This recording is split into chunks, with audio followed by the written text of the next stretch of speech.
그다음에 그 법무부에 이거 보셨는지 혹시 모르겠는데 지금 광역형 비자라고 하는 거를 지방 광역 정부에 주고 있죠. 지금 시범 사업 실시하고 시범 사업으로 뭐 하고 있는 것 같더라고요. 울산이 하고 있는 것 같아요. 예, 그렇습니다. 제가 저번에 울산 타운홀 미팅 갔더니 그런데 제가 그때 들은 얘기로는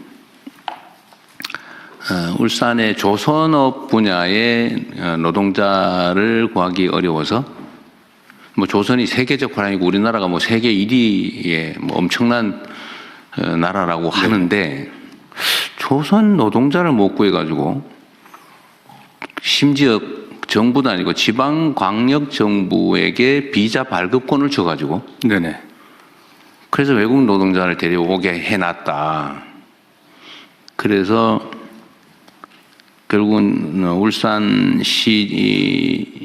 시장께서 그때 나오셨던데 그때 했는데 4,300명인가 뭐 4,000 몇백 명을 이제 들어왔다고 했고 예, 전체 인원이고요.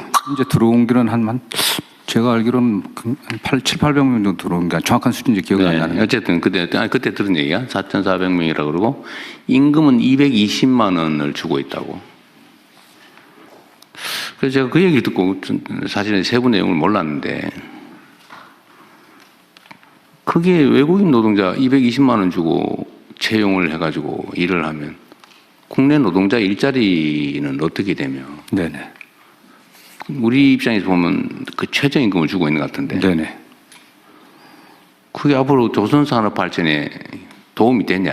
그 사람들이 계속 숙련공으로 성장해서 중간 기술자로 그 성장을 해야 그 생태계가 유지될 거 아니에요? 네네. 근데 이 사람들 해가지고 뭐 한 1년 일하다 가버리고 또 220만 원 주고 쓰다 가버리고 이게 문제가 있는 것 같다라는 생각이 내가 펴드렸는데 나중에 보니까 요 비자로 들어온 게 4,000명이 아니고 허용 인원이 400 몇십 명이었고 그러니까 팁을 그것만 준 거예요. 근데 그 중에 88명인가가 네, 됐다고 그러더라고요.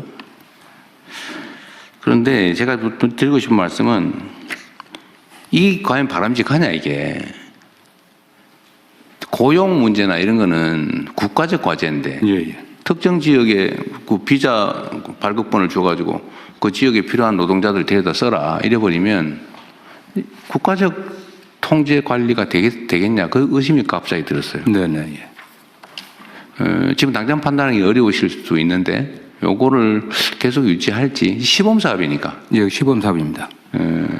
평가도 얼른 해보고 과연 이게 정말 유지를 할 필요가 있는지 좀 점검해서 다음에 보고를 한번 해주세요. 예, 그렇겠습니다. 거기에 임금 문제하고 지금 들어오는 게 전체 조선 노동자의 과거 20%였는데 지금 30%까지 안에서 지금 외국인 노동자를 채용하고 있거든요. 그래서 조선 산업 분야의 노동자를 30%나 외국인 노동자로 쓰고 있다고. 예, 현재 그렇게 되어 있습니다. 이걸 좀 20% 좀 낮추는 문제하고 임금이 최초에는 그 GNI의 80% 정도면 되게 한 3,500만 원 정도 내외였는데 줄여갖고 지금 최저임금으로 하다 보니까 지금 대통령님 말씀하신 것처럼 떨어졌고요. 그래서 요게 최저임금이 아니라 지역별 그 생활임금 정도 수준은 돼야 되지 않겠냐라는 논의도 있는데 어쨌든 이게 국내 노동자들의 임금을 낮추는 그런 문제들도 있고요. 어쨌든 이 사람들 최저임금 받아갖고서는 지역경제 활성화에 전혀 도움이 되지는 않습니다. 뭐 골방에서 있다가 그냥 최소한의 생존만 하고 나머지는 다 봉급 송금하고. 이제 다만 과거에 산자부를 통해서 저희가 들어오는 거하고 광역형 비자의 차이는 뭐냐면 광역형 비자는 지자체에서 현지하고 협의해갖고 현지에서 좀 양성을 합니다. 통합교육, 한국어 교육도 좀 시켜갖고 보내오는 거거든요. 네, 어쨌든 이건 면밀히 좀 검토를 해보겠습니다. 이게 우리 산업부 장관님 어디 계세요? 지금 마스가라는 이 뭐 해가지고 우리가 이제 조선 분야의 전 미국 진출도 어쩔 수 없이 하게 될 수도 있고 그죠? 또 뭐 경제적 요인으로 따지더라도 우리가 조선 분야는 경쟁력이 높기 때문에 계속 성장 발전할 가능성이 높잖아, 그죠? 네. 실제로 경쟁력도 뛰어나다고 하고. 그런데 이제 산업부 장관님, 노동부 장관도 얘기 좀 들어보세요. 이게 우리가 이제 국가 정책으로 특정 산업 분야에 예를 들면 재정도 투자하고 외교력도 집중하고 뭐 어쨌든 막 국가 역량을 총동원해 가지고 키우잖아요. 그 중에 하나가 이제 조선 산업이란 말이에요. 조선 뭐 원자력도 그렇고 뭐 방위 산업도 그렇고 뭐 반도체든 뭐 첨단 기술 AI 다 그렇잖아요. 근데 어쨌든 거기에 뭐 국민들 세금을 투자하거나 어쨌든 국가 역량을 투자해 가지고 이제 성장을 시키는데 그 성장에 따른 결과물을 제가 선거 때도 이런 얘기를 자주 드렸습니다. 우리가 새로운 성장 영역을 발굴해내되 그 새로운 영역에서는 최소한 기회도 공평하게 성과물도 공평하게 좀 가지게 해서 이 양극화를 줄여나가겠다. 그래서 성장 발전과 양극화 완화, 그러니까 공평한 기회라고 하는 거는 사실은 동전의 양면처럼 결합되어 있어야 되거든요. 근데 지금 조선 분야는 하나의 예인데 이런 식으로 이거 외국인 노동자 데려다가 막 최저임금으로 이렇게 국내 일자리 대체하고 그러면 지역 경제도 나빠진다고 막 항의하고 그래서 이 경쟁력을 가져가지고 그러면 이게 우리가 성장의 과실은 상층의 일부가 독식하고 나머지 밑에는 더 어려워지고 이렇게 되잖아요. 이러면 절대 안 되거든요. 예, 맞습니다. 근데 조선업이 하게 된 데는 불과 얼마 전까지만 하더라도 중국과의 이 경쟁 때문에 굉장히 어려운 상황이어가지고, 근데 마침 이제 대통령께서 마스가를 하면서 새로운 돌파를 마련을 했습니다. 그래서 앞으로는 조선업도 대기업 조선소뿐만 아니라 중소기업 조선소들 그리고 부품업체들 같이 대통령께서 계속 강조하셨던 게 생태계 말씀을 하셔서 생태계 관점에서 마스가 프로젝트도 진행을 해서 말씀하신 내용대로 뭐 일부 대기업만 어떤 이득을 보는 게 아니라 중소 조선사들, 협력 기업들 거기에 근무하는 노동자들까지 같이 어떤 혜택을 볼 수 있도록 그렇게 지금 방안을 마련하고 그 방향으로 가고 있고요. 지금 제 머릿속에서는 그 조선업의 그 외국인 노동자 30%까지는 안 되는 걸로 저는 생각해요. 내가 보기도 약간 그거는 의문이 들긴 해. 그렇게 많으면 이게 한번 확인해 보기로 아니, 30%까지 허용되게 돼 있습니다. 허용돼 있다. 예. 그러니까 여기도 400 몇십 명 허용했는데 88명만 실제 채용했다고 하더라고요. 하여튼 그건 그렇고 노동부도 그런 문제에 대해서 목소리를 높여야 된다 그 말이에요.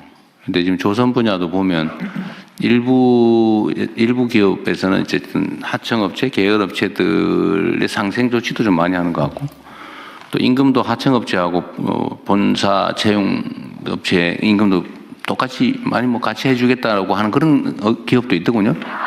예, 그래서 대통령님 1월 23일인가요? 울산 다녀가시고 난 뒤에 후속 조치로 저희들이 어제 울산에서 조선업 르네상스 함께 만드는 좋은 일자리라는 주제로 타운홀 미팅을 했습니다.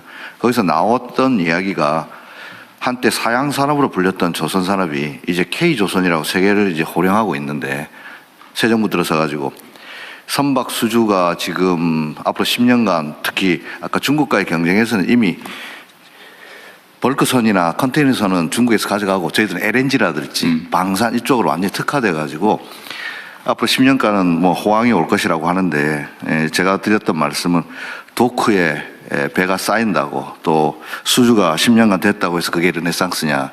결국 정부가 앞장서서 이 새로운 시장을 개척했다면 그 효과는 지역으로 또 좋은 일자리로 환류되어야만 그것이야말로 진짜 호황이라고 이야기할 수 있을 것인데 지금 벌어지는 일들은 수주는 많이 되었는데 결국 AI와 외국인 노동자에게만 의존해가지고는 조선산업의 미래가 없다.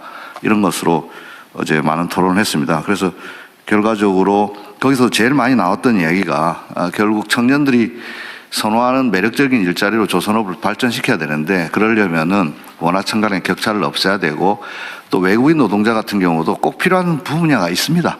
근데 지금 대통령께서 지적하셨던 내용은 원청까지 지금 외국인 노동자를 고용한다. 이거는 진짜 안 된다라는 이야기라서 앞으로 법무부하고도 잘 협의해가지고 E7, E9 이렇게 구분되어 있는데 E9은 노동부가 주관하고 있고 E7은 법무부가 주관하고 있는데 외국인 노동력에 대해서는 좀 통합적으로 관리할 수 있는 방안 고민하겠습니다. 어쨌든 다른 부처들도 다 마찬가지인데 그렇죠. 우리 사회의 가장 심각한 문제는 양극화잖아요. 이 우리가 가진 자원이라고 하는 게 한정적인데 이거를 한쪽에서는 감당하지 못할 만큼 많이 가져가 썩고 있고 한쪽에는 없어서 기회를 아예 누리지도 못하고 방치되고 이러면 그 사회가 가진 자원 기회가 효율적으로 제대로 다 못 쓰여지니까 당연히 저성장할 수밖에 없잖아요. 그럼 이 공평하게 기회를 나눠 갖는 게 우리가 뭐 사회주의 하자는 건 아니지만 상식적으로 제도적으로 가능한 범위 내에서는 그렇게 만들어야 되잖아요. 그래서 기업이 발전하고 산업이 발전하면 거기에 종사하는 사람들도 동시에 또 중소기업도 동시에 혜택도 누리고 기회를 누려야 이게 활발하게 생태계가 만들어지잖아요. 그리고 지금은 전 세계적인 경향인데 이 수평적인 생태계가 아닌 수직적인 조직 구조로는 경쟁이 안 됩니다. 잠깐은 효율적일지 몰라도 길게 보면 창의성 부족으로 자발성과 창의성이 부족해서 경쟁에서 이길 수가 없어요. 지금 증명되고 있잖아요. 그래서 조선 분야뿐만 아니라 뭐 다른 분야도 다 마찬가지죠. 근데 특히 조선 분야가 이게 사이클이 호황 불황이 워낙 크다 보니까 이 고용 안정성 문제도 관련이 있어요. 예. 그러니까 이게 한번 고용을 하면 그냥 불황기에도 그냥 끌어안고 있어야 된다고 하니까 아예 안 쓰려고 그러고 다 비정규직하고 하청 주고 하청 업체도 이 불황 때문에 어떡하냐 그래 또 하청 주고 그래가지고 무슨 물량팀인가 뭐 이런 거 있죠. 물량팀. 그러니까 제한, 이 불법 있을 때만 제한은. 도급하는 이게 비정상 구조가 만들어져 있는데 이 노동자들 입장에서도 고용 안정성도 중요한데 전체적인 일자리의 질을 높이려면 사실은 고용 유연성에 대한 일종의 뭐 양보라면 좀 그렇고 거기에 대해서도 좀 뭔가 대안을 만들어내야 됩니다. 이게 지키겠다고 버티지만 사실은 점점 줄어들고 그러니까 아예 신규 고용은 다 그냥 하청 주거나 비정규로 하거나 이래버리잖아요. 그러니까 이것도 언젠가는 사회적 대화를 통해서 대타협이라든지 해야 되는데 지금 당장은 어렵긴 하지만 그래도 방향은 그렇게 잡고 가야 된다. 네, 그래서 네. 저희들이 어제 결론 아닌 결론으로는 조선업 르네상스를 정말로 실현하기 위해서는 노사정 또 지역 상공인 포함해가지고 사회적 대화를 통해서 정말로 어떻게 우리 조선 산업을 이렇게 낼 것인가. 대통령 말씀처럼 기업의 산업부 장관 말씀처럼 기업의 어려움은 지금은 호황이라고 하지만은 또 언제 이 수주 산업이기 때문에 또 급락할지 모른다는 두려움이 있는데 그래서 제가 그렇게 말씀드렸습니다. 우리 부산, 울산, 동구든 거제든 우리 중공업, 우리 조선사라고 말할 수 있도록 평상시에 호황일 때 우리가 지역 경제에 기여했고 좋은 일자리를 만들었다고 하면 불황이 오더라도 아마 노동자들도 상인들도 우리 조선소 살리자고 나설 것이다. 자기 회사 망하게 하는 노조는 없기 때문에 그런 차원에서 거버넌스 형성이 중요하고 문제 제일 중요한 건 신뢰 구축이 중요한 것 같습니다. 그래서 이번에 물 들어올 때 노우저라고 좋은 기회가 왔을 때 서로의 입장을 이해하면서 조선 산업을 우리 대한민국의 새로운 신성장 동력으로 만들기 위해서 노사가 한 발씩 양보하고 또 정부도 적극 지원할 것을 또 어제 말씀드렸습니다. 어쨌든 얘기가 많이 옆으로 새긴 했는데 하여튼 우리 사회의 중요한 해결해야 될 과제 중에 하나가 지키자고 하는 게 결국은 더 많이 잃는 결과가 오는 경우가 많아요. 대통령님, 조금 전에 사이클 관련 고용 안전성 말씀해 주셨는데요. 차체에 대통령님께서 말씀하신 고용 유연성 이슈가 몇 번 말씀을 해 주셨는데 지금의 말씀하신 것처럼 기업 입장에서는 고용 관련된 이 경직성 이슈가 워낙 크다 보니까 맞습니다. 고용을 하고 싶어도 못하는 경우가 많아서 말이 대통령님께 하도를 꺼내셨으니까 저희 산업부하고 고용부가 안정성뿐만이 아니라 유연성에 관련해서 같이 가져야 기업들 입장에서 균형을 잡을 수 있을 것 같습니다. 한쪽만 가기보다는 그렇게 한번 같이 들어보도록 하겠습니다. 그러니까 나도 얘기한 김에 한 번 더 하면 이게 사회적 대화위원회가 해야 될 제일 중요한 일인데 입장이 딱 그렇더라고요 보니까. 노동자들 입장에서는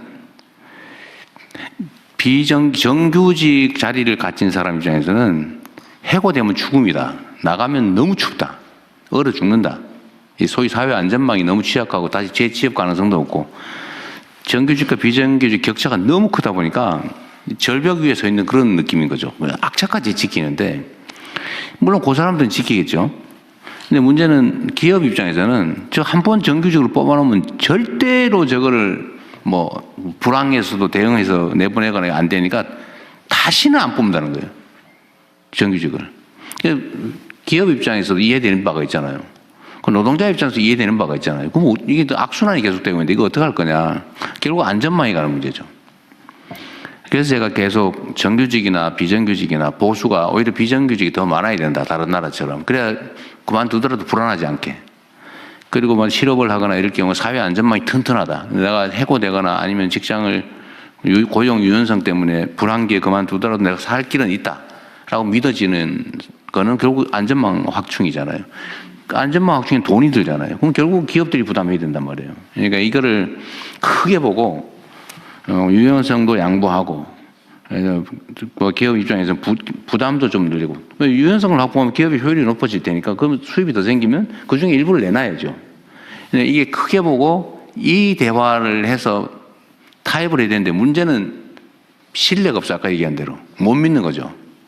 혹시 뒤통수 치지 않을까? 배반한다 하지 않을까? 이용만 해먹지 않을까?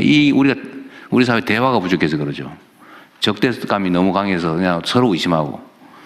그러니까 이거를 언젠가는 해결을 해야 되고 최대한 빨리 해야 되는데 그 부분도 산업부하고 사실 바로 당사자이기도 하죠. 관할 관점. 저하고 그 고용노동부 장관은 굉장히 특별한 신뢰관계가 있습니다. 그 두 분이라도 일단 해야지. 잘하고 있습니다. 네. 대통령, 저도 한 말씀. 비자 관련 딱 한 가지 좀 부총하겠습니다. 말씀하십시오. 그 전체 조속 노동자의 30%가 아니고요. 그 과거에 우리 한국 노동자들 좀 기피 했던 용접, 도장, 전기원 이 세 가지 분야입니다. 네. 거기에서만 지금 시범을 하고. 그렇다고. 네, 네. 뭐 그렇게 할 수 있죠. 대통령님 저도 네, 한 말씀. 말씀하십시오. 그 중소기업이 제일 복잡한 지역이지. 네, 그 사실은 이제 노동조합법에 가입해 있는 노동자들과 이 대기업과의 노사관계가 정리가 되면서 벌어진 문제가 굉장히 많은 조건들이 대기업에 다니는 사람들에게는 좋아졌지만 상대적으로 그걸로 인해 나온 이익의 부분들이 이 중소기업과 다른 부분에 가는 부분이 줄어든 거라고 저는 생각을 합니다. 네. 그래서 이 부분이 지금까지의 노사정 관련된 부분에서도 되게 많은 부분 대기업 노조와 그 대기업들 간의 이 타결 그리고 그 사이에 중소기업들 관련자들이나 소상공인 관련된 부분들은 참여자의 숫자도 굉장히 적고 이러다 보니까 전체적으로 최저임금을 결정하거나 여러 가지 단계에서 대기업과 대기업 노조 간의 결정들이 오히려 영향은 중소기업과 소상공인들에게 다 미치는데 여기에 대한 입장을 낼 수 있는 자리도 내용도 이 숫자도 없다라는 부분들이 저는 지금의 문제를 그렇죠. 되게 많이 가져왔다 생각합니다. 그래서 그런 부분에서 이제 어떻게 이 유연화 관련된 얘기가 나올 때 이들의 참여도 좀 더 확대시킬 네. 거냐라고 하는 부분도 저는 좀 같이 열어서 생각해야 된다고 봅니다. 한때는 물론 흘러간 과거의 뭐 유행가 같은 거긴 하지만 만국의 노동자여 단결하라 뭐 이런 얘기도 있었는데 뭐 그거는 사실 이상에 관한 거고 문제는 대기업의 정규직 노조 예를 들면 여기는 이제 자기 입장이 중요하니까 근데 사실은 제3 하청업체 비정규직 아니면 실업자 여기에 대한 배려를 할 수가 없는 상황인 거죠. 이제 사실 노조의 조직 형태도 여기에 영향을 미치는 것 같아요. 예를 들면 기업별 노조, 그렇습니다. 정규직 노조, 비정규직 노조, 사내 하청 따로 이런 것도 뭐 영향을 미치는. 그래서 결국은 산업별 노조 하고 네, 네. 임금 교섭도 산업 단위로 이렇게 광범위하게 해줘야 사실 그 사회가 좀 뭐라 그럴까 정상화될 텐데 너무 하다 보면 너무 밤새야 될 것 같습니다. 이제 그만해야 되겠 오늘은. 어쨌든 신뢰를 회복해서 아까 산업부 장관님하고도 머리를 맞대고 해서 제일 중요한 거는 제 느낌으로는 신뢰입니다. 기업은 기업대로 과거에 불황을 겪었던 어려움이 있는 거고 노조는 노조대로 공장 밖으로 쫓겨났다 보니까 네. 그걸 또 안 쫓겨내려고 하는 그런 것들이 있는데 새 정부 들어서 최소한 이런 신뢰를 회복하고 또 네. 우리 중기부 장관님 말씀하신 제가 어제 타운홀 미팅할 때 첫 번째로 모셨던 분이 지역 상인들이었습니다. 네. 그래서 그 거버넌스에도 참여시키도록 하겠습니다. 어쨌든 뭐 오늘 여기서 계속 얘기할 수는 없는데 하여튼 제가 그 사회 발전 역량은 결국 그 사회의 민주 역량이 달려 있다. 민주주의 역량이 달려 있다고 하는 얘기가 사실 이런 것 때문이에요. 네, 모든 게 결국은 각각의 개인의 권리, 인권을 존중하고 합리성을 존중하고 공정하고 투명한 이게 다 민주주의 가치잖아요. 근데 이게 제대로 좀 작동하는 그런 나라를 만드는 게 우리한테 제일 중요한 과제인 것 같습니다. 이게 각계의 의제들은 나눠져 있지만 그래서 이거는 끊임없이 또 각 부처에서도 내부적 논의도 좀 하시고 지금 노사 그 경사노위 그것도 구성이 됐으니까 그 대화도 좀 잘 하시고 그렇게 하십시오. 네, 그렇게 하겠습니다. 그리고